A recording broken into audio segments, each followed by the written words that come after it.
హార్దిక్ గాడి కెప్టెన్సీ అంటే పనికిరాని ఫాల్తూ కెప్టెన్సీ అని సింపుల్గా తీసి పడేశారు కదరా. ఇప్పుడు చూడండిరా, హార్దిక్ అంటే ఒట్టి కెప్టెన్ కాదురా, అదొక బ్రాండ్. మేము బాగా ఆడితే ముంబై గెలిస్తే బ్రాండ్ నీకెలా వస్తుందమ్మా? నేను ఫామ్లోకి వచ్చాను కాబట్టే ముంబైకి ఈ వరుస విజయాలు. అంతే సూర్య, బ్యాటింగ్లో నువ్వు ఫామ్లోకి వచ్చావు, బౌలింగ్లో నేను టీంలోకి వచ్చా. అందువల్లే ముంబై రేసులోకి వచ్చింది. ఏంటేంటేంటి, మీ ఇద్దరి వల్లే ముంబై గెలుస్తుందా? 2025లో పెద్ద జోక్ ఇదే అవుతుందిలే.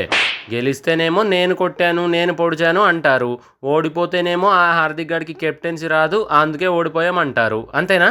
అబ్బా, భలే కనిపెట్టేశావు హార్దిక్. అందుకే నీకు పిలిచి మరీ ఎంఐ కెప్టెన్సీ ఇచ్చారు. ఇంత ఇంటెలిజెంట్ కెప్టెన్ను నేను ఎక్కడా చూడలేదు. నేను కూడా చూడలేదు సూర్య. కప్పు మనకు వచ్చినా రాకున్నా హార్దిక్ మాత్రం బెస్ట్ కెప్టెన్సీ అవార్డు ఆ రోబోడాగ్ మోసుకొచ్చి మరీ ఇస్తుంది. చీనా బతుకు, గెలిచినా సుఖం లేదు, ఓడినా సుఖం లేదు. ఏ ముహూర్తంలో ఎంఐలో అడుగు పెట్టానో కానీ గుళ్ళో గంట కొట్టినట్టు ప్రతోడు వాయించేస్తున్నాడు. కొరివితో తలగొక్కోవడం అంటే ఇదే మరి. బుమ్రా, కాసేపు నా కెప్టెన్సీ గురించి పక్కన పెట్టి నీ బౌలింగ్ గురించి మాట్లాడుకుందాం. నేను పొడిచాను అంటున్నావు తప్ప ఆ లెవెల్లో ఒక్క మ్యాచ్లో కూడా నువ్వు వికెట్లు తీసిందే లేదు. మహా అయితే రన్స్ ఎక్కువగా ఇవ్వడం లేదు అంతే. రన్స్ ఎక్కువగా ఇవ్వకపోతే వాళ్ళ స్కోర్ తగ్గిపోతుంది కదా, అది మన టీంకు మంచిదే కదా. తొక్క మంచిది. నీ బౌలింగ్లో సైలెంట్గా ఉండి వేరే వాళ్ళ బౌలింగ్లో 2 ఓవర్ల స్కోర్ కలిపి ఒకే ఓవర్లో పిండుకుంటున్నారు అందరూ. అందుకే నువ్వు వచ్చినా పెద్దగా ఇంపాక్ట్ ఏమీ లేదు టీంలో. ఎంత మాట అన్నావు హార్దిక్. బుమ్రా ఇంపాక్ట్ లేదంటావా? నెక్స్ట్ మనకి ఎస్ఆర్హెచ్తో మ్యాచ్ ఉంది. ఉప్పల్లో కనీసం 5 వికెట్లు తీయకుంటే మళ్ళీ ఈ సీజన్లో ఉప్పల్లో అడిగే పెట్టని చెప్తున్నా. నువ్వు పెడదామన్నా ఎవరు రానివ్వర్లే. మనకు ఉప్పల్లో ఉన్నది అదొక్కటే మ్యాచ్. ఈ తెలివితేటలు బౌలింగ్లో చూపించు. ఎవరో ఇక్కడ నా గురించి మాట్లాడుతున్నారు. ఎవరు వారు? ఎచటి వారు? ఇటు వచ్చిన ముంబై వారు. హలో, నీ పేరు కూడా ఎవడు తీయలేదు ఇక్కడ. ఇందాక తెలివితేటలు అని ఏదో అన్నారు కదా, ఐపీఎల్లో తెలివైన కెప్టెన్ అంటే నేనే కదా, అందుకే నా గురించే మాట్లాడుతున్నారు అనుకున్నాను. మీ డబ్బాల ఆపండ్రా బాబు. టీంలో ఎవరిని టచ్ చేసినా డబ్బా కొట్టేసుకోవడమే. చెప్పేది కొండంతా, మీరు ఆడేది గోరంతా. హలో, మొన్న మీ మీద ఓడిపోయామని తెగ రెచ్చిపోకండి. నెక్స్ట్ మ్యాచ్ ఉప్పల్లో ఉంది. ఉప్పల్లో ఎస్ఆర్హెచ్ను కొట్టడం అంత ఈజీ కాదు.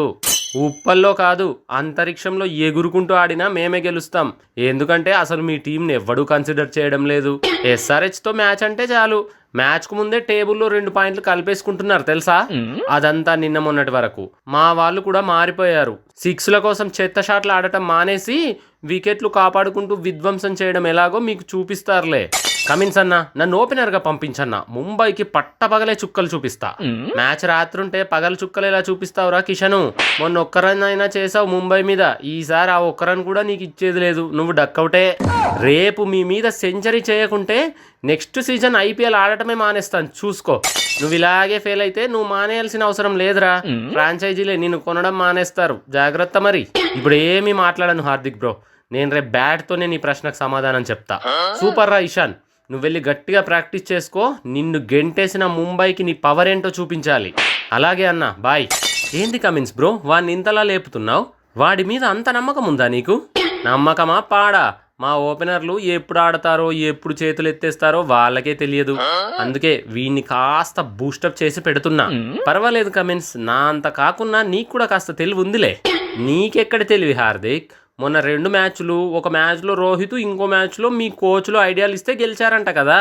నిన్న సిఎస్కే మీద రోహిత్ ఆడితే గెలిచారు. ఇందులో నీ గొప్పేముంది? మళ్ళీ అదే ప్రశ్న. రేపు నా క్యాప్టెన్సీ ఎలా ఉంటుందో మీ ఉప్పల్లోనే నీకు రుచి చూపిస్తా కమిన్స్. అప్పటిదాకా నీకు నా మొహం చూపించను. బాయ్. ఏంట్రా హార్దిక్, అప్పుడే డిస్కషన్ అయిపోయిందా? అంటే నా టాపిక్ లేకుండానే ముగిస్తావా నువ్వు డిస్కషన్? సారీ బ్రో, నువ్వు బ్యాక్ టు బ్యాక్ ఫామ్లో లేవు కదా. ఆడక ఆడేసరికి మర్చిపోయాను. మర్చిపోతావు. అదే నేను ఫెయిల్ అయినప్పుడు మాత్రం బాగా గుర్తుపెట్టుకొని రోహిత్ అన్న ఆడితే బాగుండేది అని అందరికీ చెప్పుకుంటూ తిరుగుతావు. సారీ అన్న. ఇదిగో కమిన్స్, మా రోహిత్ అన్న ఫామ్లోకి వచ్చాడు, చూసుకో. ఇక నుంచి మీకు దిబిడే. అది లెక్క. ఇప్పుడు డిస్కషన్ ఫినిష్ అయినట్టు. ఇప్పుడు పో. రే కాటేరమ్మ పుత్రులు, ముంబై మీద ఓడిపోవడానికి అందరూ సిద్ధమేనా? ఓడిపోవడానికి ఏంటన్నా చీప్గా? మేమంతా గెలవడానికి రెడీ అయిపోయాం. నాకు నమ్మకం లేదోరా. కెప్టెన్వి నువ్వే నమ్మకపోతే జనాలు ఎలా నమ్ముతారు కమిన్స్? నువ్వు నమ్మాల్సిందే. ఎన్నిసార్లు నమ్మి మునిగిపోవాలరా? నేను నమ్ముతా, మీరు ముంచుతారు. నమ్మి మోసపోవడం కూడా ఒక అలవాటుగా మారిపోయింది నాకు. ముంబై మీద గ్యారంటీగా గెలుపు మనదే. ఈసారి ఒక్కసారి నమ్మకం ఉంచు. అవును కమిన్స్ అన్న, రేపు నేను ఒక సెంచరీ, హెడ్ అన్న ఒక సెంచరీ చేసి కనీసం 300 టార్గెట్ ఇద్దాం వాళ్ళకు. ప్లీజ్ రా, మీకు దండం పెడతాను రా, దయచేసి ఎవరు సెంచరీల గురించి 300 గురించి మాట్లాడకండ్రా. బయట జనాలు నవ్వుతున్నారా మనల్ని చూసి. కాస్త సైలెన్స్ గా ఉండి ఆడి చూపించండి రా. ఓకే అన్న, ఈసారి ఆడిన తర్వాతే మాట్లాడుకుందాం. అప్పటిదాకా నో నాయిస్, ఓన్లీ యాక్షన్. సరే, డైలాగులు బాగానే చెప్పారు, ఏం చేస్తారో రేపు ఉప్పల్లో చూద్దాం. ఈసారైనా ఎస్ఆర్హెచ్ గెలుస్తుందని ఎవరైనా అనుకుంటున్నారా? అనుకుంటే కింద కామెంట్ చేయండి.